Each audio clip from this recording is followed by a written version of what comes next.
Prendre du temps et de la patience pour résoudre les énigmes. Les énigmes étaient plus compliquées les uns que les autres, représentées sur de nombreuses tables par de nombreux parchemins. Derrière chaque totem se trouvait une porte. Derrière laquelle il pourrait y avoir la réponse. Derrière laquelle il pouvait peut-être y avoir une réponse ou quelque chose qui pourrait nous aider. Dans le jardin d'ébène, il y avait une réponse. Dans le jardin d'ébène, il y avait le passager, le messager. Il y avait ses ailes déployées à gauche et à droite, représentant tous les envers du monde. Il y avait le cauchemar de Lydia, qui était représenté de la même manière à répétition. Le cauchemar de Lydia était représenté de la même manière à répétition, pour prouver que Styles n'était pas endormi, mais bien dans un coma fatal. Il y avait son cauchemar, le cauchemar de Lydia. Styles endormi sur un lit, avec à côté de lui 6 croque-morts qui le regardèrent la tête vers le bas, des ronces qui lui jonchaient le long des bras, le long des jambes, des roses qui apparaissaient le long de son torse, des roses blanches qui, une fois que les pétales apparaissaient par terre et tombaient par terre, les roses devenaient noires, noires et fanées, telle la mort. Styles était en train de frôler la mort. Il restait peu de temps à Malia pour garder un pied dans notre monde et un pied dans le jardin d'ébène, afin de trouver la bonne porte pour résoudre les 3 énigmes. Les 3 énigmes disposées par parchemin sur des tables différentes. Derrière chaque porte, il pouvait y avoir une réponse à chaque énigme. Seulement, il lui restait peu de temps. Pendant ce temps, à l'appartement à Soho, Derek tenait la main de Styles très fortement, faisant des recherches sur tout ce qu'il pouvait trouver. Par rapport à la glande pinéale, par rapport aux croyances et par rapport au 3e œil, au fait que la glande pinéale apparaissait bien avant la création du fœtus dans l'âme de l'être humain. Il apparaissait que dans l'âme de l'être humain, la glande pinéale apparaissait et se formait bien avant la création du fœtus. Cela était dans les croyances bouddhistes. Dans les croyances bouddhistes, on disait que la glande pinéale était comme un vaisseau qui conduisait notre âme, qui conduisait notre âme jusqu'à notre corps. Un vaisseau qui conduisait notre âme jusqu'à notre corps, mais qui cependant enfermait notre âme à l'intérieur. Et lorsque nous sommes morts, la glande pinéale révèle une telle force que la mort elle-même fait en sorte que la glande pinéale révèle une telle force que la mort elle-même peut faire en sorte que cette force trouve un moyen de laisser s'en aller notre corps. Et à ce moment-là, lorsque notre corps s'en va, lorsque la glande pinéale laisse s'en aller notre corps, que notre corps moisit et pourrit sous la terre, notre âme est libérée.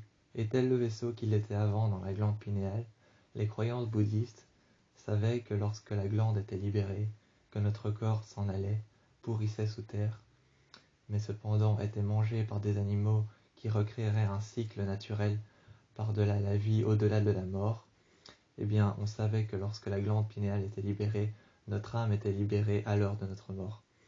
Les recherches que faisait Derek n'étaient pas pour autant concluantes ou rassurantes, mais cependant ça le rassurait.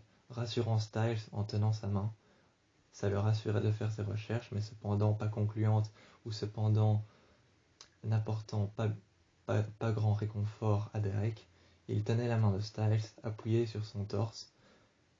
Il tenait sa main fortement, la serrant, espérant un jour qu'il allait se réveiller.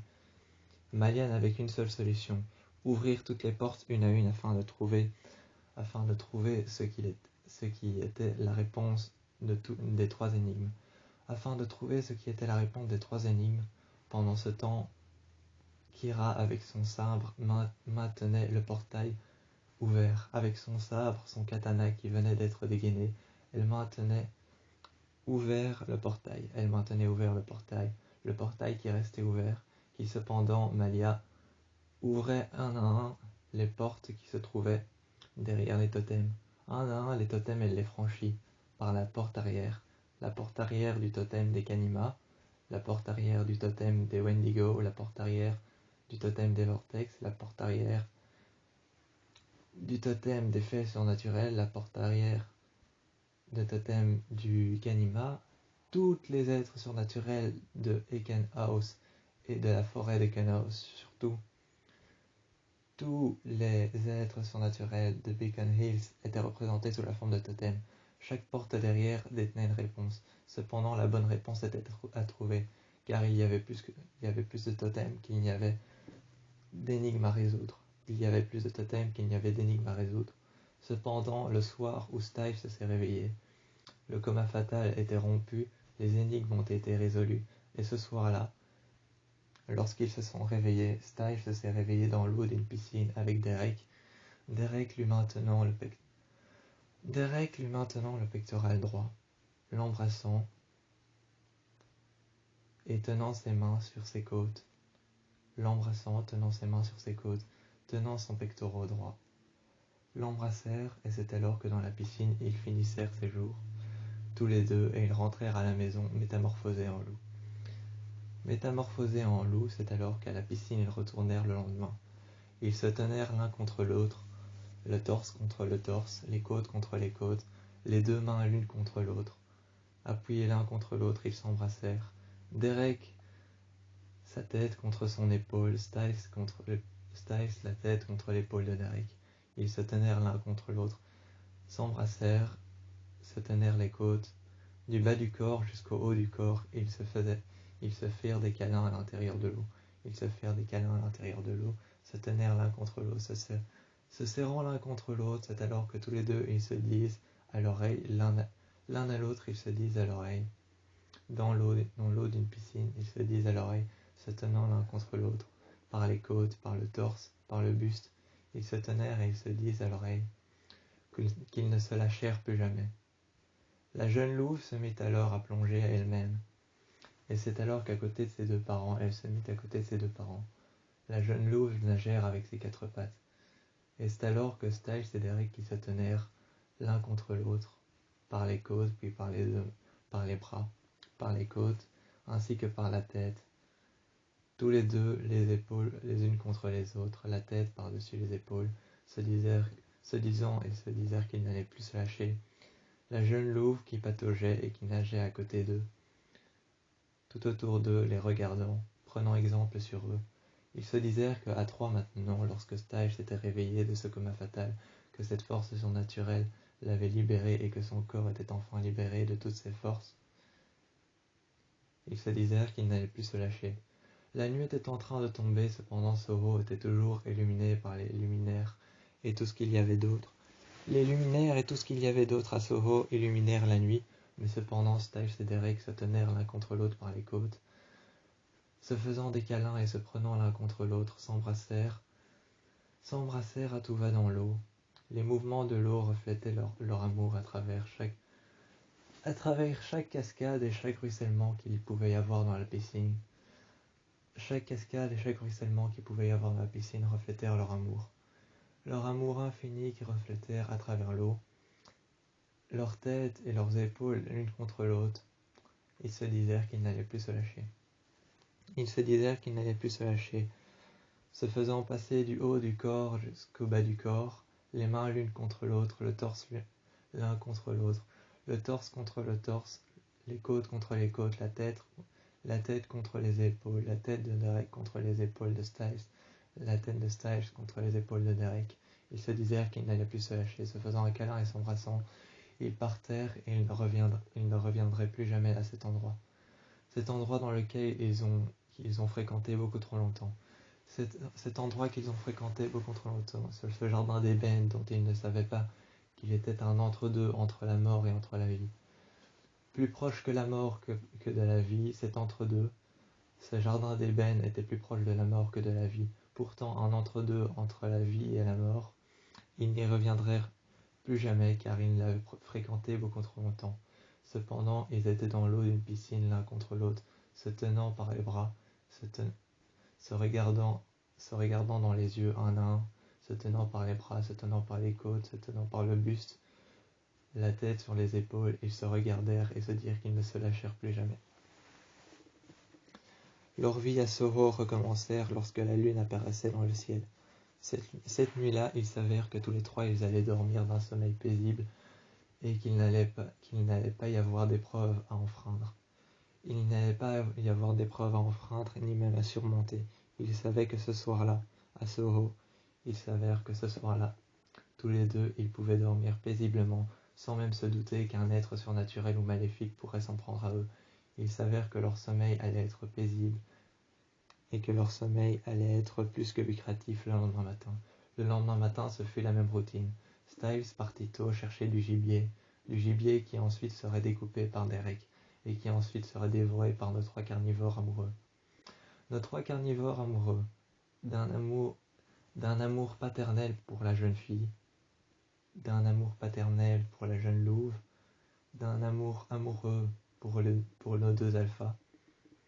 Nos deux alphas qui dévorèrent ensemble la chair de ce gibier qui avait été récolté en forêt par Styles, ce gibier qui avait été pourchassé en tant que proie par Styles et par Derek le matin, qui avait été apporté à l'appartement et découpé par Derek, dépecé par leurs crocs et par leurs dents. Ce matin-là, il s'avère qu'une nouvelle vie commençait. Plus de force surnaturelle, plus d'êtres maléfiques, mais juste une vie à trois. La jeune louve et les deux jeunes alphas. Les yeux rouges, les crocs qui déchiquetaient la viande. Ce matin-là, il s'avère qu'une nouvelle vie commençait à Soho. Plus d'êtres surnaturels, plus de coma fatal, plus rien qui n'allait les perturber. La promesse qu'ils s'étaient fait dans la piscine lorsqu'ils se tenaient les uns contre les autres, le torse contre le torse et les côtes contre les côtes, les épaules, la tête contre les épaules, les yeux dans les yeux. Il s'avère qu'avec leurs yeux rouges d'alpha, ils s'étaient fait une promesse, ne plus se lâcher, ne plus jamais se lâcher, et combattre tout ce qui pourrait se mettre en travers leur chemin. Mais il s'avère que plus rien ne se mettrait à partir de maintenant dans leur chemin, car ils s'étaient fait une promesse qu'aucun être maléfique n'allait pouvoir surmonter leur plus grande peur, ni même les connaître. Ce soir-là, ils s'endormèrent tous les trois. Ils s'endormèrent tous les trois dans leur lit. La jeune louve entre le pelage noir et blanc de Styles et Derek, les deux jeunes alphas qui s'endormèrent à travers les luminaires de Soho et à travers la lumière de la lune, la pleine lune de feu qui faisait en sorte que les arbres étaient comme des braises, telles des braises de feu qui ressemblaient à un rouge orangé qui faisait en sorte que les feuilles pouvaient être enflammées. Les feuilles de chaque arbre avaient une impression de faire comme s'ils étaient en sorte. Les feuilles de chaque arbre à Soho avaient une impression de faire comme s'ils étaient en sorte de brûlure. Une sorte de brûlure à travers les feuilles. Une sorte de brûlure, comme si les arbres étaient en feu.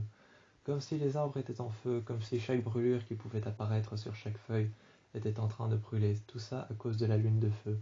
Ce soir-là, lorsque la lune de feu est apparue, et que chaque obstacle était terminé, ils s'endormirent à Soho, Soho éclairé par la lune et par les luminaires de chaque magasin, chaque restaurant, chaque boîte de nuit. Soho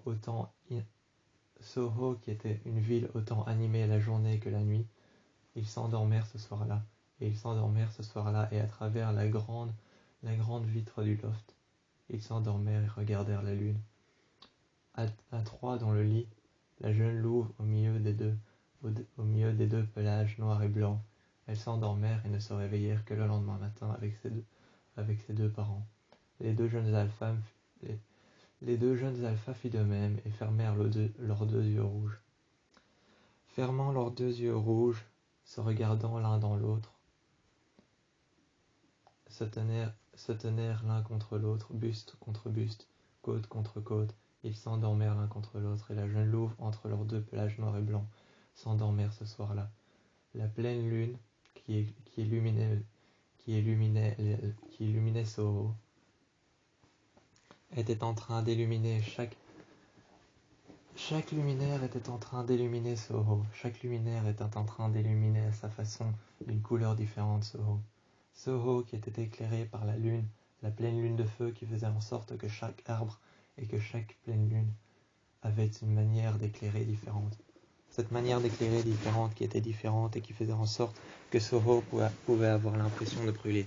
Ce soir-là, ils s'endormèrent toutes les trois.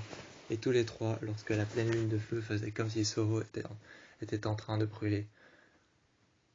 Ils s'endormèrent tous les trois. Comme si Soho était en train de brûler tout autour d'eux, ils s'endormèrent tous les trois. Cela annonçait la fin des phénomènes surnaturels.